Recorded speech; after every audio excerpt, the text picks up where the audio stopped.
Why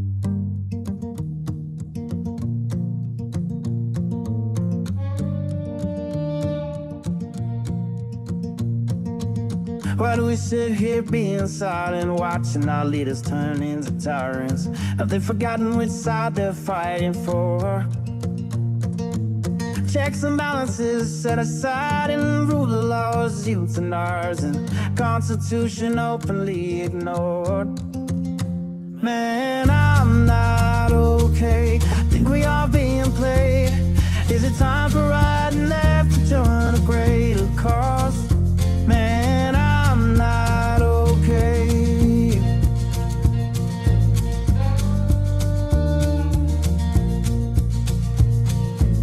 The rich claim to be victimized just to attack the marginalized. Is 1% really worth more than all the sick and poor? Always preaching about fellowship while planning their dictatorship. Now we've seen how all of this plays out before. Man, I'm not okay. Think we are being played. Time for you and I to join our country's call. Man, I'm not okay.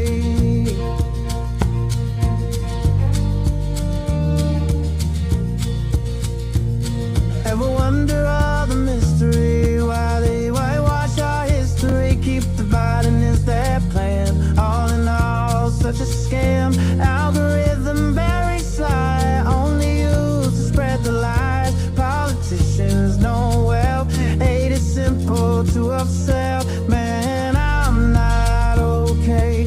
Think we are being played. Time for you and I to join our country's call. We are not okay. America is not okay, and we all know that. Former Congressman Joe Walsh, this is The Social Contract with Joe Walsh. Let's figure out how to get okay together.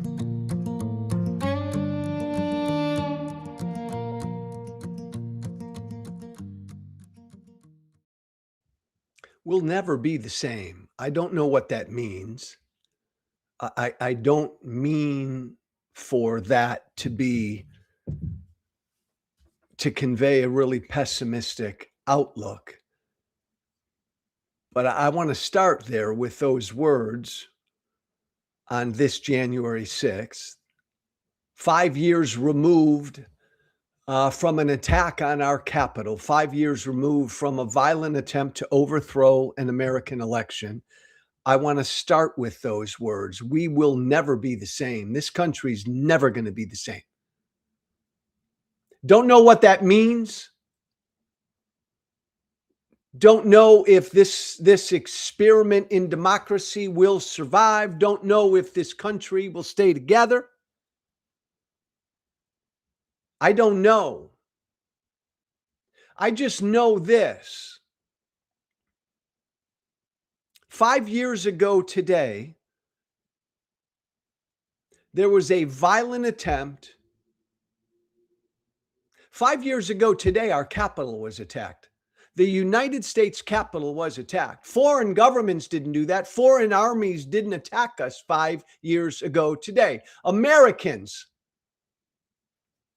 attacked our capital. Americans stormed and rioted in our United States Capitol. We did that in a violent attempt, per the record, per the facts, per the truth, in a violent attempt to overturn an American election.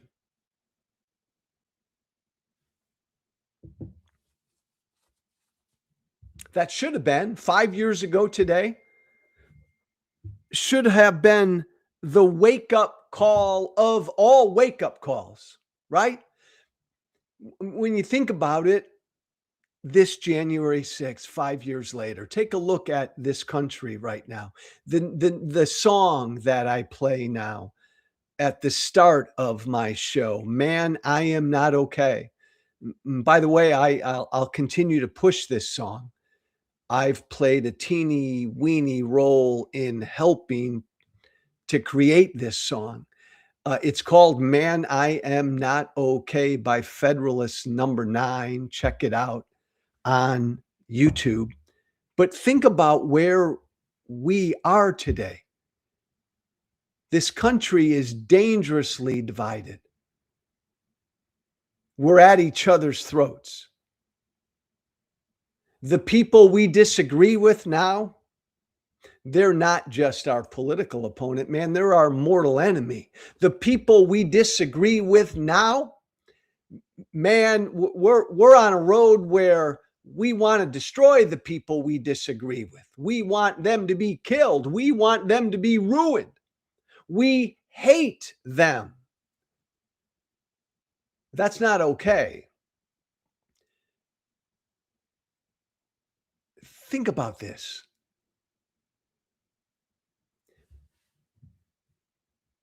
There was an attempt 5 years ago to overturn an American election.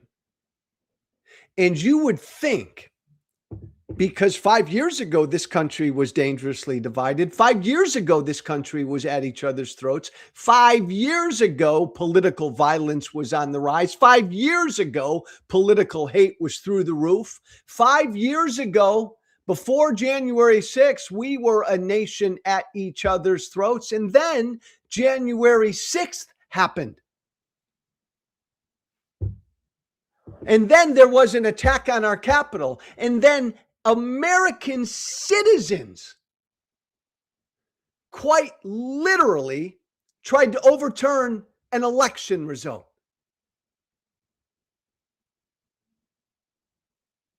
And I know no matter who you are, no matter where you were 5 years ago today, I don't give a flying you know what if you're hardcore MAGA or far left, somewhere in between.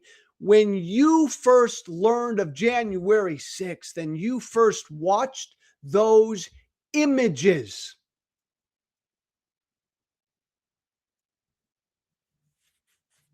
you were taken aback.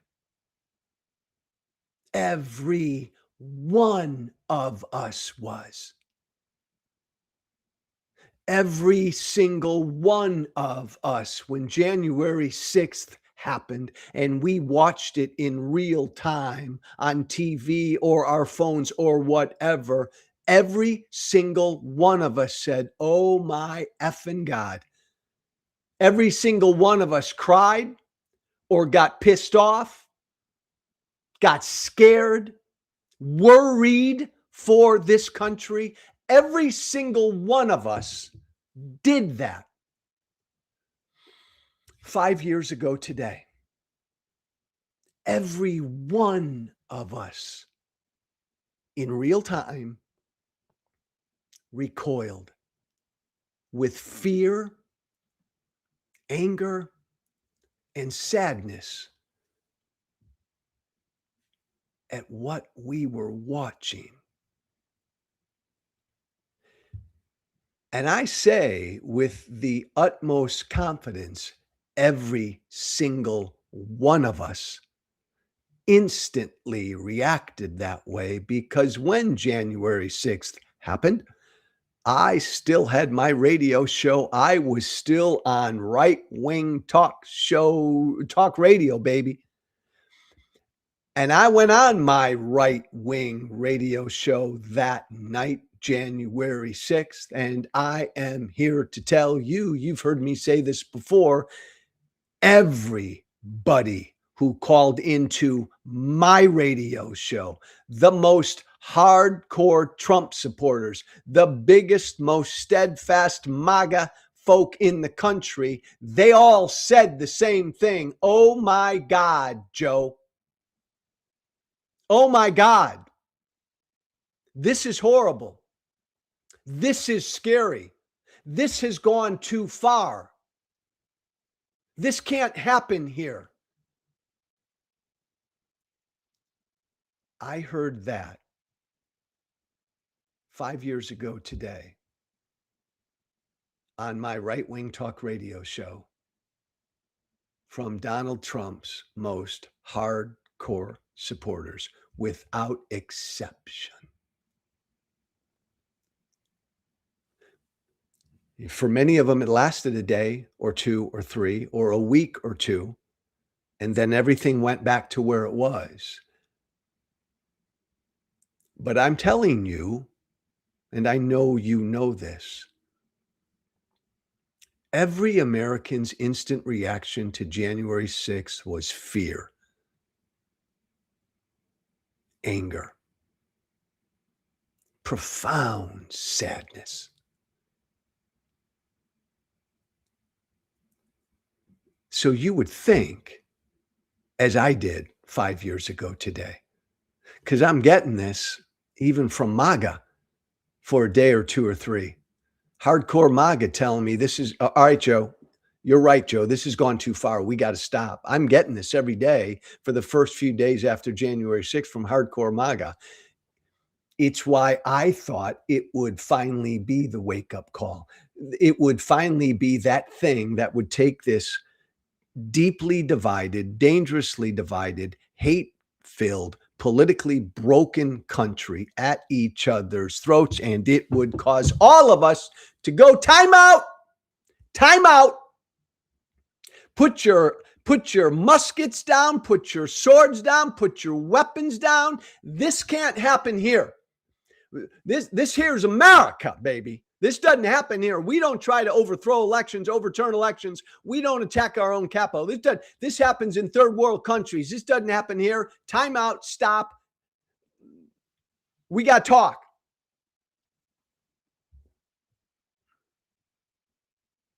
Five years later,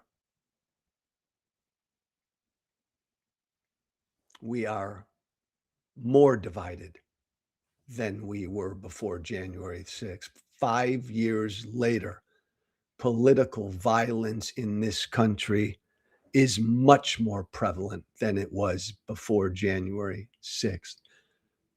5 years later, the amount of hate, the degree of hate is much greater than it was before January 6th.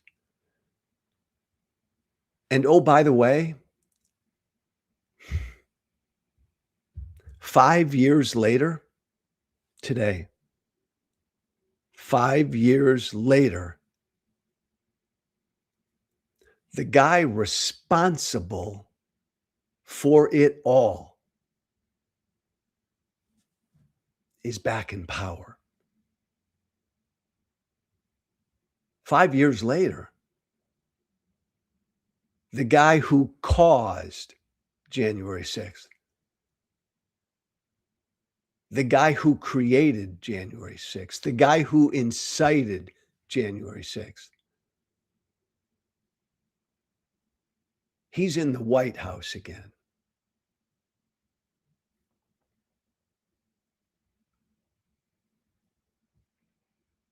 The guy who, for months and months, day after day, for months and months, lied about a stolen election. And those lies led to what we saw on January 6th. The guy who didn't have the decency, the basic love of country, the guts to just simply fucking accept an election loss.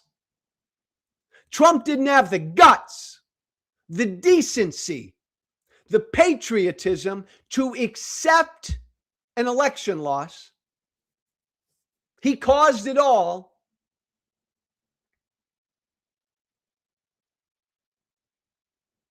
Instead of being a pariah, instead of being thrown into Siberia, instead of being in jail, this country, this great, good, decent country, put that man back in power. So when I say we will never be the same, this country, when I say that this country will never recover from January 6th, I mean it. And I just look at what's happened these past 5 years.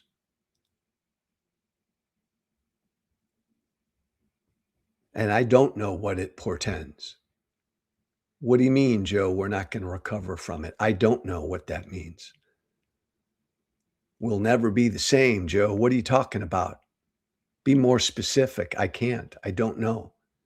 I don't know. I just simply know that we crossed some Rubicon. Let me be clear on my last January 6th thought today. We crossed a Rubicon not on January 6th. Listen to me. Please understand what I'm saying. Disagree all you want, but understand what I'm saying. We crossed a Rubicon that I don't think we can ever get back to the other side. This experiment in democracy, if it never ever is able to survive or be the same again, it's not because of what happened January 6th. Please understand what I'm saying. January 6th was unprecedented, had never happened before, right? Got all of that. It was a horrible day, one of America's worst days. Yes, one of our worst, most horrible, most tragic days in the history of this 250-year-old experiment in democracy. It was all of that, but it's not. When I say we're not going to recover from, we'll never be the same because of, when I say that, it's not because of January 6th. It's not because of what happened on January 6th. It's because of what's happened since. It's because of our reaction to January 6th. It's because of what this country did after January 6th. It's because of what certain people in this country did. It's because of what my former political party did post January 6th. It's because of what my former world of right-wing media did post January 6th. It's because of what Trump voters did after January 6th. The fact that Trump's back in the White House and the vast majority of Trump supporters, and I engage with thousands of them a day, the vast majority of Trump supporters believe January 6th was a good patriotic day. Most Republicans believe January 6th was a good patriotic day. The vast majority of Trump voters, the majority of Republicans still believe Donald Trump won the 2020 election. When I say we ain't recovering, it's not because of what went down on January 6th. It's because of where we are now. We had a choice on January 6th. We had a choice the day after January 6th. Use the fear we all experienced. Use the profound sadness, the anger that we all experienced in real time that day.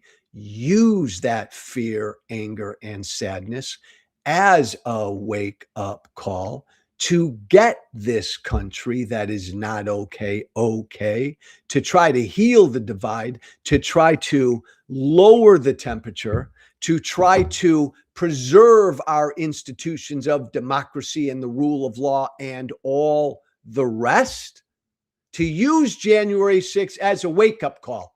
Our politics is broken. Our institutions are frayed. We're at each other's throats. Uh-oh, wake-up call. Look what just happened. All right, let's get our act together. We had a choice.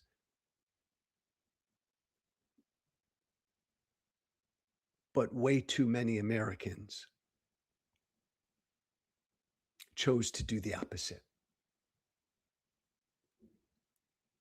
And they chose to use January 6th to further divide. They used January 6th to reelect the traitor that caused January 6th. They used January 6th to make money, to get reelected, to launch their podcast, to increase their ratings. They used January 6th. They chose to use January 6th to even get more partisan and to go after Democrats and Biden and Kamala Harris.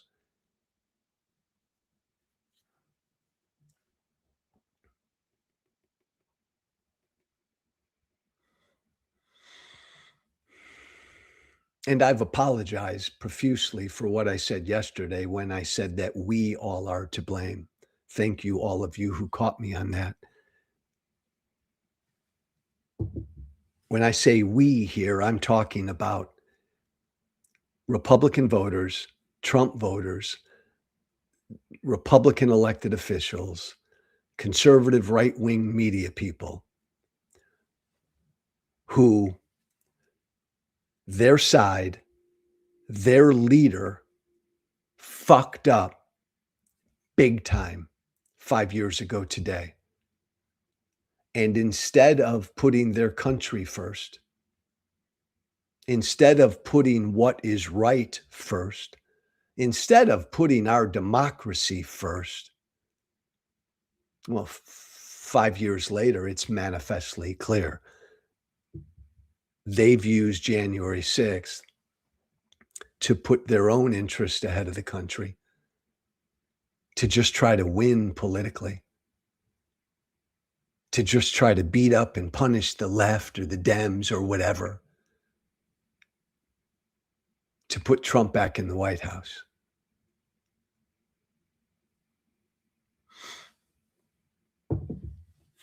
So when I say we'll never be the same, we won't recover, I'm talking about everything that happened after January 6th.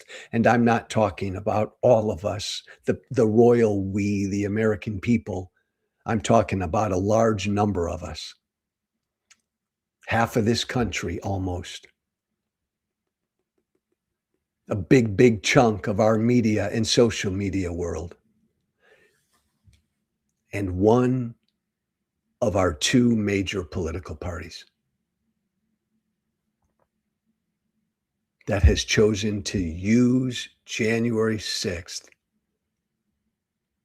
for their own partisan political advantage, instead of using it as a wake-up call. Put your country first to help this country get okay. Last quick thought on January 6th. Look, again, I'm reading comments. I've been on the record. Donald Trump is a traitor. I'm going to say it again. Donald Trump is a traitor to this country. Donald Trump is democracy's enemy. I believe that. We don't have time right now for me to make my case. I believe that. That was manifestly clear 5 years ago today. Because he's the one who caused it.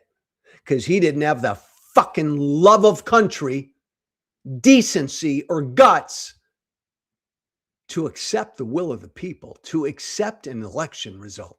He's a traitor. He's an enemy to our democracy. The fact that he's back in power, that traitor, that enemy, is back in the White House. Come on now. Come on now. You think we're going to recover from that? Final thought for all the rest of us, because I whenever I go on TV, whenever I go anywhere, I tell everybody my former political party ain't gonna do a damn thing. They ain't doing anything. Don't look to Republicans to do anything about what Trump's doing. He illegally, unconstitutionally, and immorally invades a sovereign nation and kidnaps that nation's leader. Don't look toward my former party to do anything about it. Don't look toward MAGA to do anything about it, right? Again, as we talked about yesterday, it ain't Trump, it's them. Trump is a trained SEAL. Caught myself.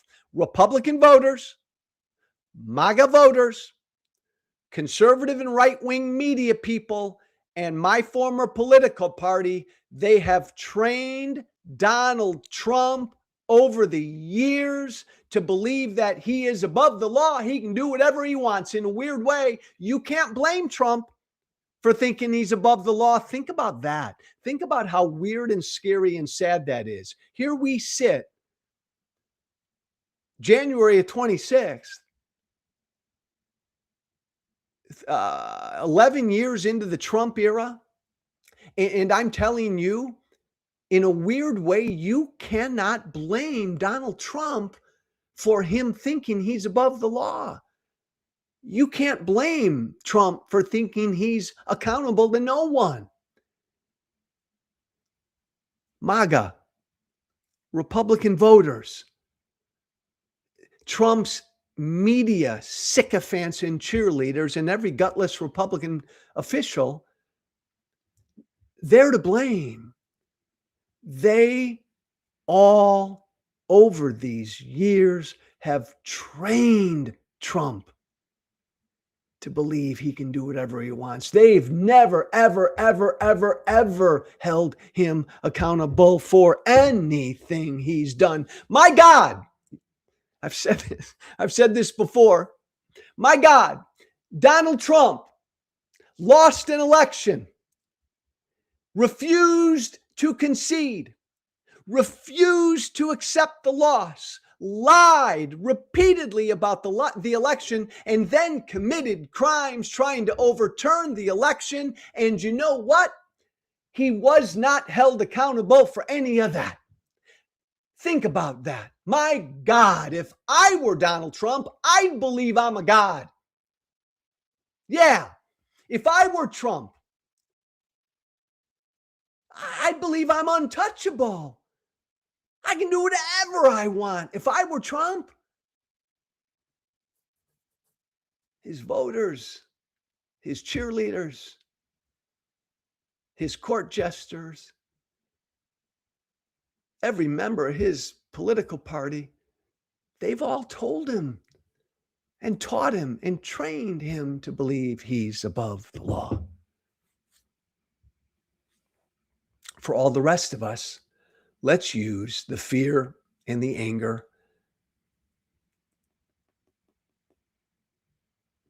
and the sadness that we all experienced 5 years ago today. Let's use that to defeat Republicans and Trump in 2026. That's the mission. That's the objective. Republicans aren't going to do anything about anything Trump does between now and the midterms. He could invade Cuba. He could invade Cuba. He could invade Venezuela again. He could invade Mexico and kidnap Mexico's leaders. He could take over Greenland. He could do all of that illegally, immorally, unconstitutionally. And I'm telling you, my former political party will not stop him on any of that.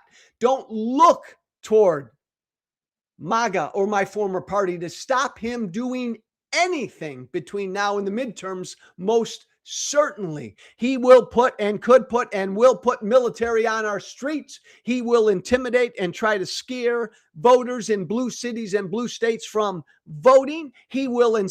Trump will incite violence and chaos on our streets. He will cheat. He will be corrupt. He will as he's doing right now, he will deny aid to blue states and blue cities that experience disasters. He will do all of that and more. And my former party, Trump's voters and cheerleaders, will never stop him.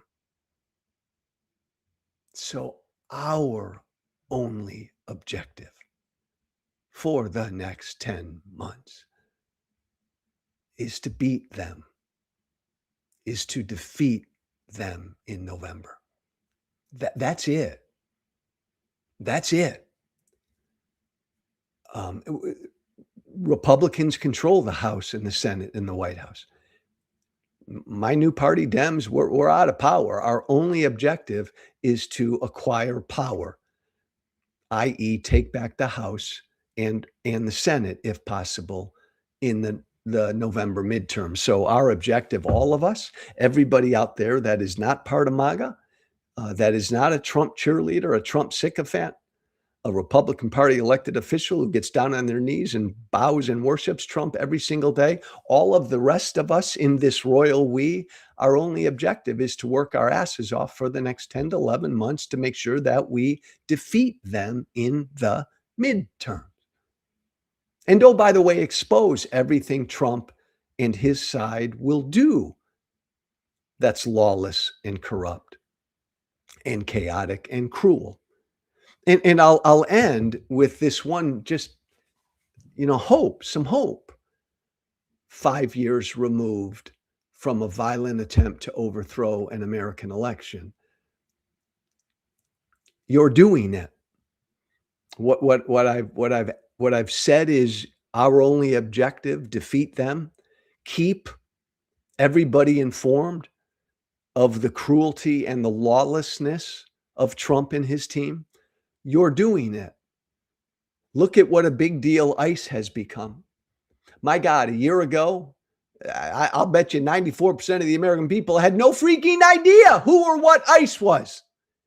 Let me tell you something. 94% of the American people now knows who and what ICE is.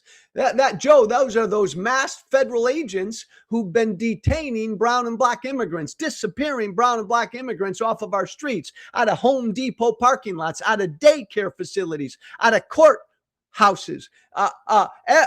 The American people know who ICE is. They've seen the cruelty. You've helped spread the videos of what ICE is doing on our streets every single day. More of that.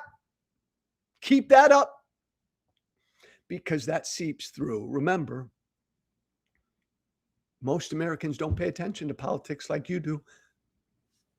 But when you take your job as an American citizen seriously, and part of your job as an American citizen is to help keep your fellow citizens informed, you're doing it.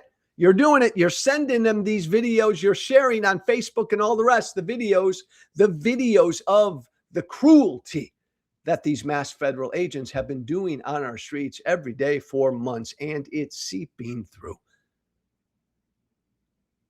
Keep that up. Keep that up.